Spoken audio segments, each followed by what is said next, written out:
साथियों, आज हमने रिव्यू के लिए विकास दिव्य कीर्ति सर का एक वीडियो लिया है और जो आपको नीचे कमेंट बॉक्स में मिल जाएगा।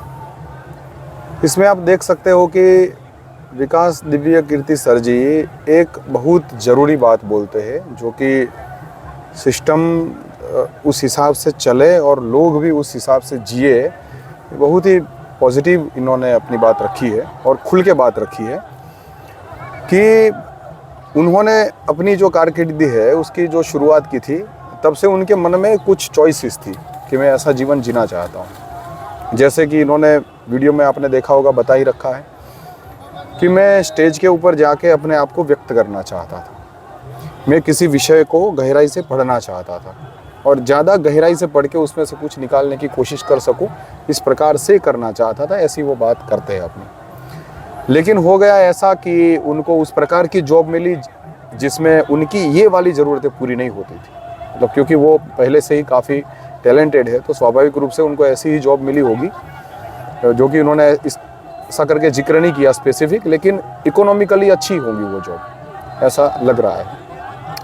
लेकिन साइकोलॉजिकली इनकी जो भावना है अपने अंदर कि वो जिस प्रकार से अपनी जो रुचि है उसको जिए, वो वाली ज़रूरतें उनकी पूरी नहीं हो रही थी। क्योंकि वो गवर्नमेंट जॉब थी, उसका एक फिक्स फ्रेम था कि फाइलों में उनको रहना है, जिस प्रकार का काम उनको दिया जाता है उतना ही उनको सोचना है, उतना ही उनको करना है। तो ये सब चीज़ें उनको पसंद नहीं थी। जब तक बात आती है कि उनको स्टेज पे जाके अपनी कोई बात रखनी है, तो वहाँ पे भी एक दूसरा इशू था कि गवर्नमेंट के प्रोटोकॉल के अनुसार वो अपनी बात वहाँ पे रख नहीं सकते। तो ये सब कारणों की वजह से उन्होंने वो जॉब और ये जो भी उनकी कारकिर्दी थी वो वहाँ पे उन्होंने छोड़ी और फिर एक नया चैप्टर उन्होंने ओपन किया। जो आप देख ही रहे हो कि वो अच्छे खासे टीचर है और IAS दृष्टि क्लास चलाते हैं और उनको बच्चों को पढ़ाते हैं। तो ये बात जो है वो जब करते हैं तो इससे हमें भी ये समझ आती है कि चॉइस, मतलब जो एक इंटरेस्ट है वो कितना इम्पोर्टेंट है, हमारे लाइक्स डिसलाइक्स जीवन में कितने इफ़ेक्ट करते हैं। यस, और मतलब वो यही बताने का प्रयास कर रहे हैं, हालांकि सीधा सीधा बोल नहीं रहे। वो यही कह रहे हैं कि जो अंदर से जो मेरी रुचि है, अगर मुझे वो ना करने को मिले तो जीवन तो बेकार है, वो तो बोझ है, वो तो फिर फालतू का काम है एक तरह का। चाहे उससे कितना ही पैसा मिल जाए, चाहे हम उससे कितने ही प्रोडक्ट और वो सब खा पी लें, मौज कर लें, मगर जो मेन इंटरेस्ट है वही नहीं पूरा हुआ, वही नहीं सर्व हुआ, तो मतलब क्या काम की ज़िंदगी है। अब वो हैं ऐसे कि भाई वो खूब पढ़ें और जो पढ़ने के बाद जो समझ में आया उसे लोगों के सामने रखें, ऐसे करके। और जिस जॉब में थे वहाँ तो ये संभव था नहीं, है ना। एक तो वहाँ समय नहीं होता, उसके अलावा है भी तो प्रोटोकॉल में रहते हैं, तो एक बंदा बनाया, एक दायरा होता है, उसी में उन्हें सब काम करना होता है। और सारे इसी तरह ही काम करते हैं। सरकारी जॉब में ऐसा ही होता है कि आपको एक फ्रेम दे दिया जाता है, फिर आपको एरिया को संभालना है और ये आपका ये काम रहेगा। यस। तो उसमें कोई बात आपको लग रही गलत है लेकिन आप लोगों के साथ शेयर नहीं कर सकते, कोई बात लग रही सही है लेकिन आप शेयर नहीं कर सकते प्रोटोकॉल के। गवर्नमेंट के सिस्टम को वो चेंज नहीं कर सकते। हाँ, गवर्नमेंट के सिस्टम को चेंज नहीं कर सकते। तो इससे हम जो बताना चाह रहे हैं, समीक्षा इस वीडियो की जो हम कर रहे हैं, वो ये है कि अगर आदमी को उसके हिसाब का जीवन मिले तो ही उसे मज़ा आता है, तो ही उसे लगता है कि जीवन जो है बढ़िया गुजर रहा है, तो ही उसे लगता है कि जीवन का कोई मतलब निकल के आ रहा है, तो ही उसे लगता है कि जीवन के उद्देश्य की पूर्ति हो रही है ना, मज़ा आ रहा है। और ये मज़ा ही जीवन का उद्देश्य है। अगर ये ना करने को मिले, ये तो चलो काफ़ी इंटेलिजेंट थे वगैरह वगैरह थे, तो इन्होंने उसको छोड़ दिया और फिर एक दूसरा अपना काम धंधा कर लिया और उसमें एक बार असफल होने के बावजूद सफल भी अब हो गए। नहीं होते तब कितना बड़ा रिस्क था ये, बिल्कुल सीधी सी बात। क्योंकि दोबारा तो वो जॉब मिलने से रही थी एक बार करने के बाद, और ये धंधा इनका नहीं चलता, तो इनकी जो अपनी दैनंदिन टाइप की ज़िंदगी थी वो कितनी सफ़र करते। बिल्कुल हाँ, लेकिन इन्हें ये बात समझ में आई कि भाई मैं वहाँ सफल भी हो जाऊँ उस जॉब में रहते हुए, तब भी मेरी ज़िंदगी तो सफल नहीं होगी, है ना। ये मेरी ज़िंदगी ऐसे ही जाएगी बेमतलब के, जो कि वो नहीं चाहते थे। यही बात हर आदमी के अंदर है कि उसके अंदर से जो उसको जीवन निकल के आ रहा है, और जीवन निकल के आ रहा है मतलब जो इंटरेस्ट आ रहा है कि भाई मैं ये जानूँ, ये करूँ, ये भोगूँ, है ना। इस तरह की रुचियाँ, इस तरह की इच्छाएं पैदा हमारे अंदर निरंतर होती रहती हैं। अगर इनकी पूर्ति होती रहे तो मज़ा आता है जीवन में। तो ऐसा लगता है कि यार मैं बस मज़ा आ रहा है, अब इससे बेहतर और जीवन कुछ हो नहीं सकता। बिल्कुल। ये और आज का जैसा आप जीवन जी रहे हो कि कोई बनना चाहता है कुछ बन जाता है, कुछ स्टडी करना चाहता है कुछ करनी पड़ती है, कुछ फिर काम करना चाहता है कुछ करना पड़ता है कुछ, और फिर भोगों में भी ऐसा ही है कि भोगना चाहता है कुछ, और कई बार तो ज़्यादातर लोगों को तो मिलता ही नहीं है, और किन्हीं को भी मिलता है तो कुछ का कुछ मिलता है। तो माने ज़िंदगी बेमतलब जैसी लोगों की गुजरती है, ऐसा लोगों को अनुभव होता है। और यही बंधन है कि ज़िंदगी हमें ऐसी जीनी पड़े कि जो हम जीना नहीं चाहते वो बंधन हो गया, और जैसी ज़िंदगी हम जीना चाहते हैं वैसा जीने को मिल जाए तो यही तो मोक्ष है, यही तो स्वतंत्रता है, यही तो परम सुख है, यही तो जीवन का लक्ष्य है, यही तो आनंद है। इसको ऐसे करके भी देखे कि 4 प्रकार के सुख है वो जीव चाहता है। सबसे पहला है ज्ञान का सुख, और ज्ञान जब वो धारण कर लेता है तो इसके बाद में फिर वो उस प्रकार का कर्म करता है, और ये कर्म से फिर जो कुछ पैदा होता है वो दूसरे भोगते हैं, और ये सामने वाले और हम, क्योंकि दूसरे भी कर्म करके कुछ पैदा कर रहे हैं तो वो हम भी भोगते हैं। इस तरह से ये सारे भोग के बाद में व्यक्ति विश्राम में जाता है। अब यहाँ पे ये दिव्य कीर्ति सर जो बात कर रहे हैं इसको हम थोड़े फिलोसॉफिकल ढंग से समझे तो हर एक व्यक्ति की अपनी एक जो रुचि होती है इसके हिसाब से वो ज्ञान चाहता है, लेकिन सिर्फ ज्ञान आने से ही पूर्ण नहीं हो जाता है।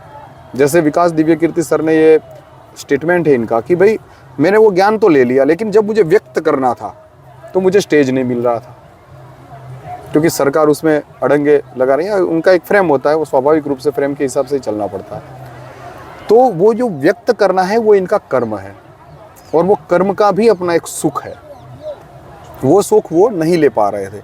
तो इसको ऐसे करके देखो कि कर्म तो है अपने आप में, लेकिन अगर वो आपकी रुचि का है तब वो भोग हो जाता है, वो एक सुख हो जाता है। ज्ञान अपने आप में तो ज्ञान है ही, लेकिन अगर वो आपके एरिया ऑफ इंटरेस्ट का अगर आपको ज्ञान मिल रहा है तब वो ज्ञान जो है वो आपके लिए भोग बन जाता है, आनंद बन जाता है।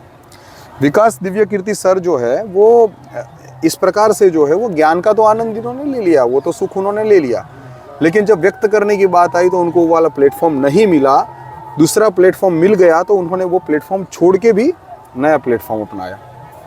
इतने तक ये सेंसिटिव मैटर है, यहाँ तक ये काम करती है। और क्योंकि वो जब इसको इतनी रुचि से पढ़ाते हैं तो इससे हम भी ये देखते हैं कि जो स्टूडेंट सामने बैठे वो कितने अच्छे तरह से इस सुख को ले पाते हैं, इस ज्ञान को भोग पाते हैं। तो ये प्रक्रिया निरंतर ऐसी ही चलनी चाहिए, और ये काम है व्यवस्था का बड़े स्तर पे कि जो जिस प्रकार की रुचि रखता है उस प्रकार का उनको ज्ञान मिले, उस ज्ञान के बाद में उनको वो प्लेटफॉर्म मिले जहाँ पे वो कर्म कर सके उस प्रकार का। और ये सही ढंग से उनके नेचर के साथ में, उनके इंटरेस्ट के साथ में अगर ज्ञान और कर्म वाला ये पिक्चर कंप्लीट हुआ तो मानो उससे जो भी क्रिएट होगा वो इतना ब्यूटीफुल होगा, इतना प्रॉपर क्रिएशन होगा कि दूसरों को भोगने में भी बड़ा मजा आएगा। ये सर्कल वहाँ पे ही कंप्लीट होता है। अब उनकी उस एकेडमी का कितने सारे बच्चे एंजॉय देख रहे हैं मिलियंस में, और उनका पढ़ाने का तरीका देखो कितना इंटरेस्टिंग है। मतलब हर टीचर इतने इंटरेस्टेड तरीके से वही पढ़ा सकता है जिसकी खुद रुचि हो, और है ना, अन्य तो टोटल पूरा मारते हैं। बाकी प्रोफेसर जो होते हैं आए विषय पूरा किया और चल दिए बस छुट्टी। अभी एक डेटा है इस हिसाब से पूरे वर्ल्ड में इसका एक अंदाजित डेटा है, 1 से 1.5 मतलब % लोग, मतलब 1000 में से 15 लोग, 10 से 15 लोग अपने इंटरेस्ट की कंप्लीट जिंदगी जी रहे, ये ज्ञान वाले में भी, कर्म वाले में भी और भोग वाले में भी, और उनको बुरे सपने नहीं आते क्योंकि विश्राम भी वैसा ही होगा भाई। अब विकास दिव्य कीर्ति सर को जब ये प्लेटफॉर्म नहीं था और वो व्यक्त नहीं कर पाते थे, तब वो रात को सोते होंगे ना, तब भी उनको ये सपने आते होंगे यार मजा नहीं आ रही जिंदगी। हाँ, वो छूट गया, ये करना चाहता था वो रह गया यार, वहाँ वो क्या जिंदगी जी रहा हूँ, लग रहा है कि कोई कमांड कर रहा है। हाँ, ये क्वेश्चन मार्क हमेशा खड़ा रहता होगा साहब। हाँ, कोई हैंडल कर रहा है मुझे और मैं चल रहा हूँ। हाँ, कि रोबोट जैसा हो गया है कि कोई चलाएगा तो वैसे मैं चलूंगा, माने मेरा अपनी कोई जिंदगी नहीं, ऐसा लगने लगता है। इतने हद तक ये सेंसिटिव मैटर है, और जो कि अभी तो इसका कोई समाधान है नहीं है, क्योंकि अभी स्टार्ट से जो एजुकेशन सिस्टम है उसमें भी ये गड़बड़ है कि वो इस तरह से बच्चों का एनालिसिस करके उनको वो ज्ञान नहीं देते हैं जिनके लिए वो बने हैं या वो जिस प्रकार से बनना चाहते हैं। उनकी इच्छा के आधार पे नहीं चल रही है सिस्टम। सबको जनरल कंसिडरेशन किया हुआ है, नॉलेज का भी प्लेटफॉर्म भी सेम है। जिसकी जितनी मर्जी जो आगे दौड़ सके तो स्वाभाविक है, जिसकी रुचि ज़्यादा होगी वो उसमें दौड़ के जीत जाता है। बाकी के सारे मूर्ख है, मजदूर है, इनके पास कोई नॉलेज नहीं, इस प्रकार के स्टेटमेंट बेचारे सुनते सुनते बड़े होते हैं। और इसके बाद में जब बड़े होकर तैयार हो जाए तो क्योंकि एग्जामिनेशन फ्रेम ऐसा है कि कई बार आदमी बहुत अच्छी तरह से कोई चीज़ को व्यक्त कर पाता हो। अब आप सोचो कि विकास दिव्य कीर्ति सर एक टीचर है।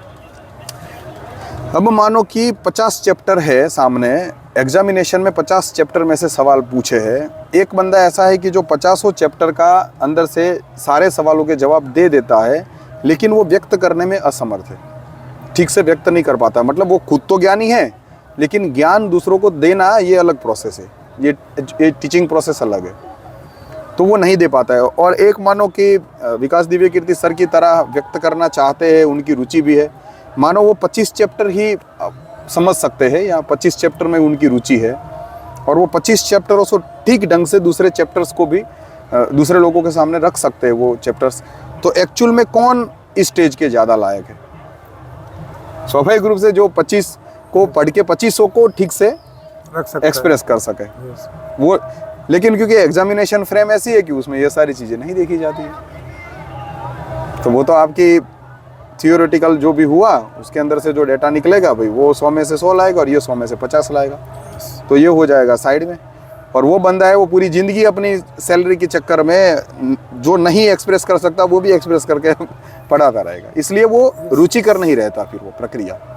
ना देने वाले के लिए भी रुचिकर है और ना लेने वाले के लिए भी रुचिकर है। जी हाँ, तो इसका मतलब दिव्य कीर्ति सर अनजाने ही ये बात बता जा रहे हैं कि जीवन का उद्देश्य है अपनी रुचि का जीवन जीना, माने सुखी होना, क्योंकि सुख उसमें ही मिलता है, नहीं तो दुख मिलता है। तो जीवन का उद्देश्य सुखी होना है, ये वो बात बता जा रहे हैं। हालांकि उनसे आप ऐसे जाके पूछोगे कि जीवन का क्या उद्देश्य है तो नहीं बता पाते कि क्या है।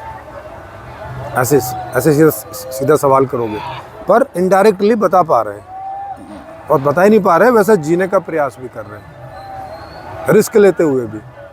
ये बात तो अगर मानो यही विकास दिव्य कीर्ति सर को जब छोटे थे तब से कोई ऐसा प्रोसेस होता है, कोई ऐसा सिस्टम होता है जो उनका एनालिसिस करे और वो देख ले कि भाई इनकी ये जो कंठ है ये शक्ति इनकी ज़्यादा है, वो अच्छे से इस चीज़ को रख पाते हैं, भाषा का इनको अच्छा ज्ञान है, मस्तिष्क में स्पेस है, वो अच्छा खासे विषयों को कवर कर सकते हैं, और इस तरह के विषयों में वो कुछ खोजबीन भी कर सकते हैं, क्योंकि वो अपने जो विषय रखते हैं उसमें भी काफ़ी चीज़ों को आप अध्ययन करके दूसरे रेफरेंसेस का भी अध्ययन करके रखते हैं। मैंने कुछ इनकी वीडियोस जब मैं यूपीएससी की तैयारी कर रहा था पहले, तब मैंने इनके देखे हुए हैं।